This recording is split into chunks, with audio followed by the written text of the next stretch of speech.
نحمده ونصلي على رسول الكريم اما بعد فقد قال الله تعالى في الكلام المجيد والفرقان الحميد فاعوذ بالله من الشيطان الرجيم بسم الله الرحمن الرحيم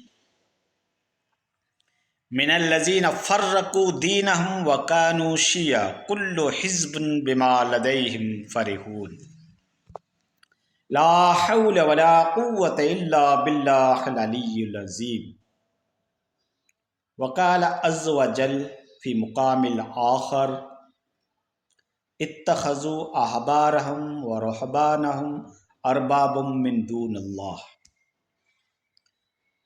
محترم ناظرین، اللہ رب العزت نے اپنے کلام مجید کے اندر پہلے ہی نشاندہی فرما دی تھی۔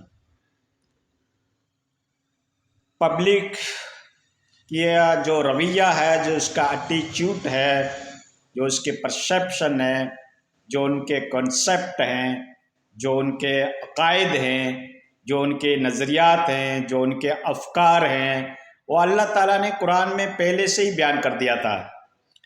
اور زمانے کے ساتھ ساتھ، حالات کے ساتھ ساتھ ہم دیکھ رہے ہیں، اور اللہ بھی کہہ رہا ہے تلک الایام نداولها بین الناس۔ تو جو دن بدلتے گئے، جو حالات آگے سے آگے مزید خراب ہوتے ہی گئے، ہم اس پیٹرن کے اوپر تھے جو ہمارے آقا نامدار محمد مصطفیٰ احمد مجتبیٰ سرور کائنات صاحب الاولاق سید الانبیاء صلی اللہ علیہ وسلم کی ہدایت تھی کہ تمام امت، تمام مسلمان بدن کے ایک حصے کے مانند ہیں۔ لیکن ہم کہاں رہے؟ ہم نے فرقے بنا لے، ہم نے فرقوں کی دکانیں بنا لی، ہم نے فرقوں کی جھونپڑیاں کھڑی کر دی۔ جھونپڑی کہو یا امپیریلزم کہو یا انفراسٹرکچر کہو، کچھ بھی کہو، لیکن ہم نے بنائے، ہم نے اپنے الگ الگ اکابرین کو منتخب کیا کہ ہمارے اکابر صحیح ہیں، دوسرے کے اکابر معاذ اللہ مرتد ہیں، خارج دین ہیں۔ اس طریقے کی امت کے اندر اس حد تک تضاد اور کنٹروورسی بڑھ گیا کہ ہم ایک دوسرے کے اوپر کفر کے فتوے لگاتے رہے۔ ایک ہی مومن، ایک ہی خدا کو ماننے والے، ایک ہی رسول کو ماننے والے، ایک ہی کتاب کو ماننے والے، ایک ہی کعبے کو ماننے والے، ایک ہی کلمہ پڑھنے والے۔ تعجب تو یہ ہے، حیرت تو یہ ہے کہ ہم اس کے اوپر کفر کے فتوے لگاتے ہیں، ایک دوسرے کو مسلمان نہیں سمجھتے، ایک دوسرے کی مسجد میں نہیں جاتے، ایک دوسرے سے مصافحہ نہیں کرتے، اور ہم نے کیا شرک اور بدعت کی ایکٹیویٹی پرفارمنس کر رکھی ہے۔ کس طریقے سے دین برحق کے سامنے ہم نے کس طریقے کی چیزیں ایجاد کر رکھی ہے۔ کسی کو کہو تو کہتے ہیں کہ یہ بزرگوں کی توہین کرتے ہیں، یہ تو ہمارے اکابرین کے پیٹرن کو ٹھکراتے ہیں، اگنور کرتے ہیں۔ ہمارے بزرگ ایسے کرتے آ رہے ہیں، ہمارے آبا اور اجداد ایسے کرتے آ رہے ہیں، کیا وہ پاگل تھے؟ اور یہی تو کہا تھا یہود اور نصارہ نے قرآن کے اندر، کیا ہمارے اتنے بڑے بزرگ پاگل تھے؟ 360 بتوں کی جو عبادت کرتے تھے، کیا وہ پاگل تھے؟ کیا تمہارا ایک خدا کرے گا؟ اور یہی قوم، آج کی قوم جو کلمہ پڑھنے والی، نبی کو ماننے والی، نبی کے عشق کا دم بھرنے والی، نبی کو اپنا امام اعظم ماننے والی، نبی کو اپنا رہبر ماننے والی، اپنا قائد ماننے والی، وہ قوم آج بھی یہی کہہ رہی ہے کہ ہمارے پہلے والے باپ دادا کیا پاگل تھے؟ اتنے بڑے عالم کیا پاگل تھے؟ اتنے بڑے اکابرین کیا پاگل تھے؟ کیا انہوں نے کتابوں میں جھوٹ لکھ رکھا ہے؟ دوستو، جب اسلام کی مین اسٹریم سے تم ہٹ جاؤ گے تو ہم تو پاگل ہی کہیں گے۔ قرآن کہہ رہا ہے ایاک نعبد و ایاک نستعین، اے اللہ میں تیری ہی بندگی کروں گا، اے اللہ مدد میں تم سے ہی مانگوں گا۔ قرآن ہمیں کیا سکھا رہا ہے؟ اللہ کیا سکھا رہا ہے؟ اللہ کیا شکشا دے رہا ہے؟ اللہ تو یہ کہہ رہا ہے کہ اللہ کی ہی عبادت کرنی چاہیے، بھی نہیں، اللہ کی ہی کرنی چاہیے اور اللہ ہی سے مانگنا چاہیے۔ ہاں، ظاہر میں ہم ایک دوسرے سے، آدمی سے کہہ سکتے ہیں، ہم اپنے نیکیوں کا بھی وسیلہ دے سکتے ہیں، لیکن مانگنا غائب میں صرف اللہ سے ہوگا، ٹھیک ہے نا؟ ہم نے کتنے معبود کھڑے کر رکھے ہیں، جس کو قرآن کہتا ہے اتخذوا احبارهم ورهبانهم ارباب من دون اللہ۔ انہوں نے تو اپنے عالموں کو، جوگیوں کو، باباؤں کو خدا کے مقابلے میں کھڑا کر دیا، اور ہم کھڑا کر رہے ہیں فلاں بزرگ کرے گا، فلاں پیر کرے گا، فلاں مرشد کرے گا، فلاں درگاہ کرے گی، وہ تو ایسے ہیں، ان کا تو پاؤں سب ولیوں کی گردن کے اوپر ہے، وہ تو سب سے بڑے ہیں، وہ تو یہ ہیں۔ معاذ اللہ، قرآن اور حدیث کی تعلیم کوئی نہیں دیتا۔ کسی کے یہاں بیٹھو، مولویوں کے یہاں اسٹوریاں سناتے ہیں، کہانیاں سناتے ہیں، کرامتیں سناتے ہیں، کتنا وہ آپ کو قرآن پڑھ کر اس کا ترجمہ کر کے سکھاتے ہیں۔ وہ بہت بڑے مقررین ہیں، ارے ان کو تو نمبر ہی نہیں آتا، ویٹ کرنا پڑتا ہے، وہ تو بہت بڑے مقرر ہیں، بہت بڑے اسپیکر ہیں، بہت بڑے خطیب ہیں، دیکھو اس کے کتنا بڑا مجموعہ لگتا ہے، کتنے بڑے اس کے فالوورس ہیں، کتنے بڑے اس کے مریدین ہیں۔ جب بات سنتے ہیں تو قصہ، کہانی، اسٹوری، پاپا ممی ڈیڈی کی باتیں، میٹھی میٹھی باتیں۔ اللہ کے نبی جب ممبر پہ چڑھتے تھے آپ کا چہرہ سرخ ہو جاتا تھا، آپ کے اندر وہ جذبہ اور وہ پاور بھر دیا جاتا تھا، آٹومیٹک پاور آ جاتا تھا، جیسے کوئی جنرل کوئی فوج کو تیار کر رہا ہے۔ اللہ کے نبی کے جب وائس کرنے کا طریقہ تھا، یہ حق بات کہتے تھے، جلال میں آ جاتے تھے۔ تو دوستو، وہ تمہارا پیٹرن ہونا چاہیے۔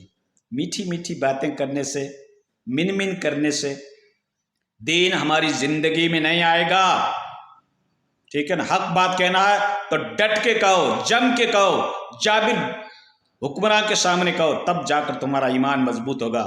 وہ 313 صحابہ کرام، ساری دنیا کا نقشہ ہی پلٹ کے رکھ دیا۔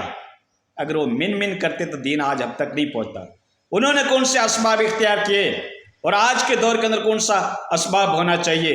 وقت کا کیا تقاضا ہے، زمانہ کیا ہم سے مانگتا ہے؟ آج کے زمانے میں ٹیکنالوجی ہونی چاہیے، سائنس ہونی چاہیے، تمہارا دماغ وکست ہونا چاہیے، تمہارا دماغ ڈیولپ ہونا چاہیے۔